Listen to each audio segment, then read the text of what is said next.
السلام علیکم ناظرین، ڈرامہ سیریل کفارہ جو کہ بہت جلد اپنے اختتام کو پہنچنے والا ہے۔ اس ڈرامہ کا اینڈ بہت ہی زبردست اور کمال کا ہونے والا ہے۔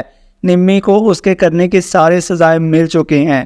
اب سب کے سامنے یہ سچ آ چکا ہے کہ قاسم نمی کے ساتھ جو بھی کرتا رہا ہے وہ بہت غلط کرتا رہا ہے، اور اس بات کا اندازہ تو تب ہوتا ہے ثریا کو جب وہ نمی اور قاسم کی باتیں سن لیتی ہیں۔ نمی جو کہ غصے سے آگ بگولا ہو جاتی ہے اور حتیٰ کہ قاسم کو مارنے کے لیے دوڑتی ہے، تو قاسم اس کے دونوں ہاتھ پکڑ لیتا ہے اور اسے کہتا ہے کہ خبردار، اگر تم نے مجھ پہ ہاتھ اٹھانے کی کوشش کی تو میں تمہارے دونوں ہاتھ توڑ دوں گا، یا پھر تم نے کسی بھی قسم کی میرے ساتھ بدتمیزی کرنے کی کوشش کی تو میں سب کے سامنے جا کر یہ کہہ دوں گا کہ میں تمہیں ابھی اور اسی وقت طلاق دے رہا ہوں، اور پھر اس کے بعد نہ تو تمہیں تمہارے گھر والے قبول کریں گے اور میرے گھر والے تو تمہیں پہلے تسلیم نہیں کرتے۔ یہ سنتے ساتھ نمی کہتے کہ اب کون سی کمی رہ گئی تمہارے ظلم و ستم میں؟ تم نے پہلے کون سا میرے پہ کم ظلم ڈھائے ہیں؟ ابھی کون سے ظلم باقی رہ گئے ہیں جو تم مجھ پہ کرنا چاہتے ہو؟ جیسا تم نے چاہا ویسا کر دکھایا، کوئی کسر تو تم نے باقی چھوڑی نہیں۔ مجھے سب کے سامنے پاگل ثابت کر دکھایا ہے۔ میرے گھر والے مجھ سے نفرت کرنے لگ گئے ہیں، میری شکل تک دیکھنا گوارا نہیں کرتے، میری زندگی کو اتنا مشکل بنا دیا تم نے۔ تب قاسم کہتا ہے ابھی تو عشق کے اور بھی امتحان باقی ہیں، ابھی تو اور بھی سزائیں بھگتنی ہیں تم نے، آگے آگے دیکھو میں تمہارے ساتھ کرتا کیا ہوں، اور خبردار اگر تم نے میرے گھر والوں یا اپنے گھر والوں کو کچھ بھی بتانے کی کوشش کی تو میں تمہیں کھڑے کھڑے طلاق دے دوں گا، یا پھر میں تمہیں جان سے مار دوں گا اور جا کر تمہارے مائکے بھی چھوڑ سکتا ہوں تمہیں۔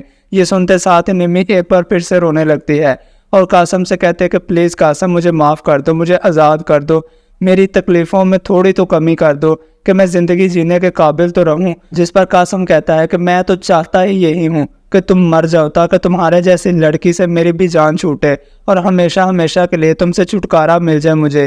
ان دونوں کی یہ باتیں کمرے میں آتے ہوئے ثریا بھی سن لیتی ہے۔ اسے معلوم ہو جاتا ہے کہ اس کا بیٹا بہت ہی زیادہ غلط کر رہا ہے نمی کے ساتھ۔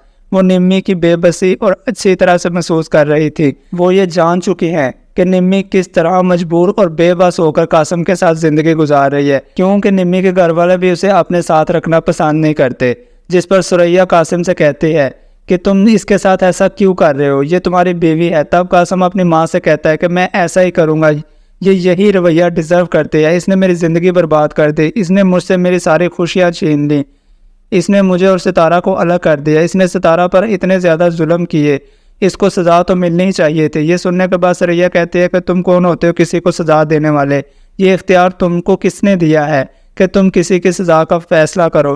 اور جو کچھ بھی نمی کے ساتھ تم نے کیا ہے بہت غلط کیا ہے، اور نمی نے جو کیا وہ تو اس کا اپنا قول و فعل تھا، لیکن تم نے جو ظلم اس کے ساتھ کیا ہے نا، اس کا حساب تمہیں ہی دینا پڑے گا۔ بہت مشکل ہے بیٹا کہ اللہ تمہیں معاف کرے۔ آج زندگی میں پہلی بار ثریا کو اس بات کا احساس ہوا تھا کہ قاسم بہت زیادہ محبت کرتا تھا ستارہ سے، لیکن نمی کی لگائی ہوئی آگ کی وجہ سے وہ ستارہ سے دور ہو گیا اور اس کے ساتھ اتنا زیادہ ظلم کر رہا ہے تاکہ اسے اپنا بدلہ لے سکے۔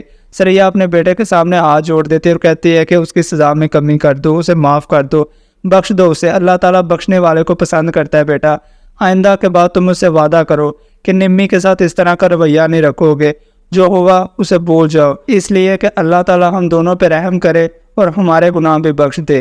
آئی ہوپ سو ویورز آپ کو ہماری ویڈیو اچھی لگی ہوگی۔ ملتے ہیں نیکسٹ ویڈیو میں، تب تک کے لیے اللہ حافظ۔